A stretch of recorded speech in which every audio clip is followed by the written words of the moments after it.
The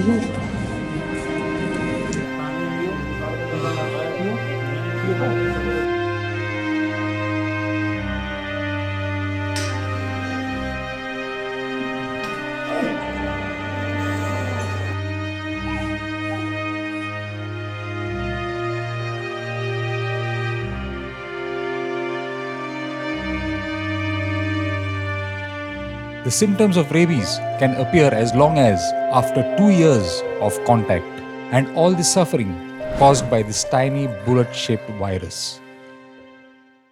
Authorization required. Access granted.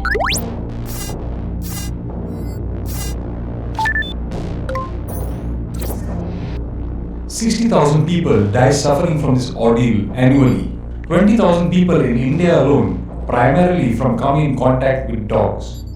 One person dies from rabies every 30 minutes in India.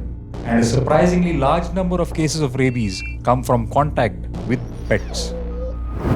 In this video, what you should do if you feel that you are at risk of rabies, how you can prevent it, and more importantly, how you can help eradicate rabies for good, hopefully by 2030. That is why we are here. But first, how does rabies affect you? The rabies virus first enters your body through coming in contact with animal saliva. I will elaborate a little bit more on this later. Once the rabies virus enters your body, it accesses your nerves, multiplies and spreads quickly through your nervous system. It finally gets into your brain and spinal cord, where the first signs of the symptoms are seen. The period of time between the time of contact and the first symptom is known as the incubation period, where you will not show any symptoms. This period may last anywhere between 5 days and 2 years on the higher end. The average though being around 20 to 60 days. The length of the incubation period depends on the site and severity of the contact. The closer the bite to the face or a highly innervated area, the shorter the incubation period. From here starts the prodrome phase of the disease, which can last from 2 to 10 days. Putting up a list of symptoms here, one can expect for your reference. In this stage, you will be generally feeling unwell with fever, maybe diarrhea, fatigue, nervousness, and maybe pain at the site of the bite. After this starts the neurological phase, which are of two types. In most, the neurological phase is of the furious type, and in a few cases, it may be dumb. Let me explain. In the furious stage of the disease, there are typical symptoms we have come to associate with rabies, such as fear of water and the fear of air. The virus has already multiplied and has a strong hold on the brain. There are phases of loss of consciousness and hyperexcitation, aggression, which finally culminates in a coma. Phases of hypersalivation, loss of control on the pupils, and other autonomic symptoms are also seen. This stage of furious rabies may last from a day to a week. The rarer neurological phase of rabies is the dumb stage and starts with paralysis starting at the site of the bite and then gradually spreads to the rest of the body. The survival of the patient here is slightly longer. Now that we have a little bit of background on how rabies works, let's get into exactly what you should do if you feel that you are exposed. Pay close attention to this part of the video because it could be life-saving.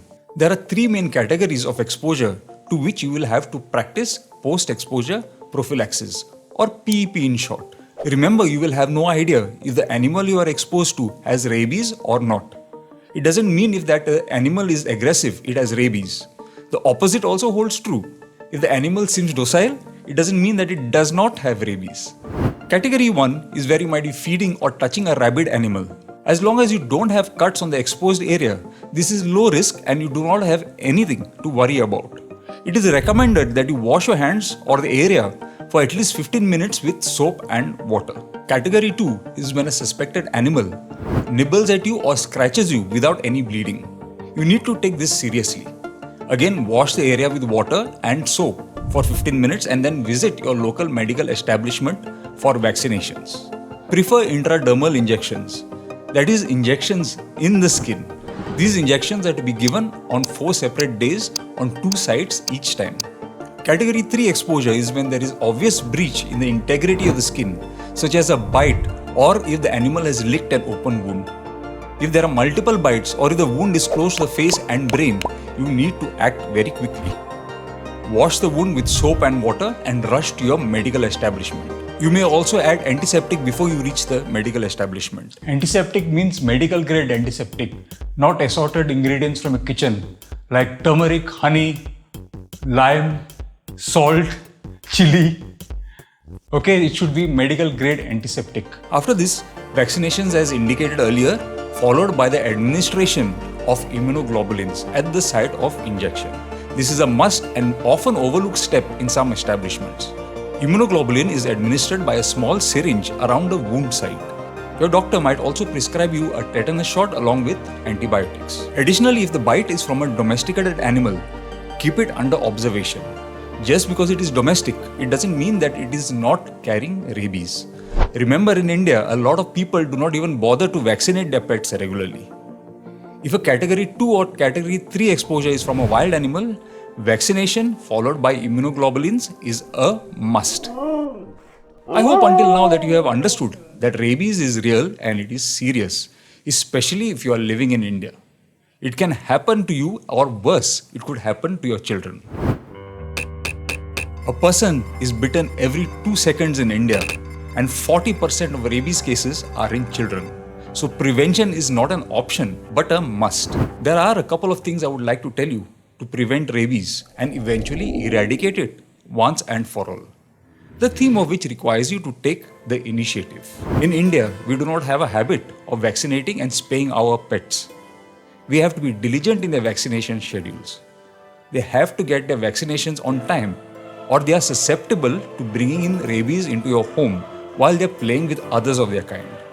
Spaying them makes them less likely to interact with other strays and making progeny, which will add to the population of the strays. And before one goes on a war footing on the stray dogs in India, they are not going anywhere anytime soon. The ones we commonly refer to as strays are actually known as the Indian pariah dog or as the Desi Kutta. Okay, let me do that again. Desi Kutta. They have been living around us from the tribal ages, when they used to live around the settlements depending on humans for leftover food. They will not harm anyone unless we actively harm them. We often see people abusing and ill-treating these strays. Understand that they too are living creatures. Put yourself in their shoes. If someone threw a stone at you, what would you do? Run, right? But if someone threw stones at you on a regular basis, you'd have enough and retaliate, right? In short, these strays are not your enemies. Live and let live. But you will also have to be dutiful in getting rid of rabies as well. Take the initiative in working with your local government bodies and NGOs to get these strays in your locality vaccinated and spayed. This will not only control their population, but also ensure that they're taken care of and eventually end rabies and keep you and your family safe. Signing out, Dr. Rohan Fonseca.